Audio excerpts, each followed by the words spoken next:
ધોરણ 1 ગણિત એકમ 2 શું છે લાંબુ શું છે ગોળ. એની અંદર પ્રવૃત્તિ આવે છે કે ગબડી શકે તેવી વસ્તુઓ અને સરકી શકે તેવી વસ્તુઓ. તો આપણે અહીંયા ઘણી બધી વસ્તુઓ લીધી છે. એ વસ્તુમાંથી અલગ અલગ વસ્તુઓને તારવવાની છે. પહેલાં આપણે એવી વસ્તુઓ તારવવાની છે જે ગબડી શકતી હોય. જે વસ્તુ ગબડી શકે એને અલગ લઈ લેવાની છે. તો વર્ગીકરણ પ્રક્રિયા ચાલુ કરીએ. ધ્રુવિકાબેન, જે ગબડી શકે એવી વસ્તુ હા લઈ લો. Very good. ચલો રણુભાઈ, શું છે એ? પેન. અચ્છા. બોલ, દડી, હા, સેલો ટેપ. ચાલો, હા, ઢાંકણું. શું છે એ? લખોટી. પછી શું છે? ચોક. હા, શું છે?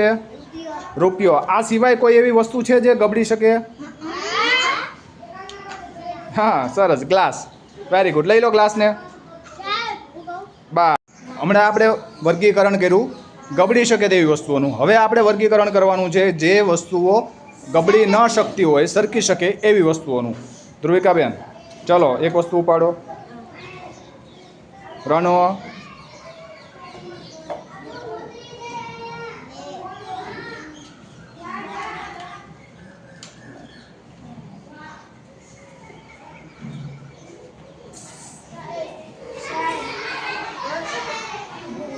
Very good. સરસ.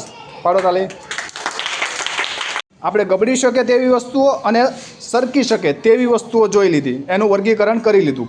હવે આપણે એવી વસ્તુઓનું વર્ગીકરણ કરવાનું છે, એવી વસ્તુઓ નોખી કરવાની છે કે જે ગબડી પણ શકે અને સરકી પણ શકે. હા, બંને ભેગું હોય એવી.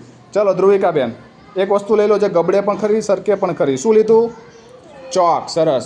રણુભાઈ, ગ્લાસ, ટેપ, ઢાંકણ, બોલપેન.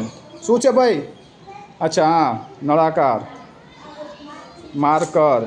શું છે એ? સિક્કો, કુલડી, પેન્સિલ. શું છે? પેન્સિલ. સરસ. તો તમારા હાથમાં જેટલી વસ્તુઓ છે એ સરકે પણ ખરી અને ગબડાવી હોય તો ગબડે પણ ખરી. Very good.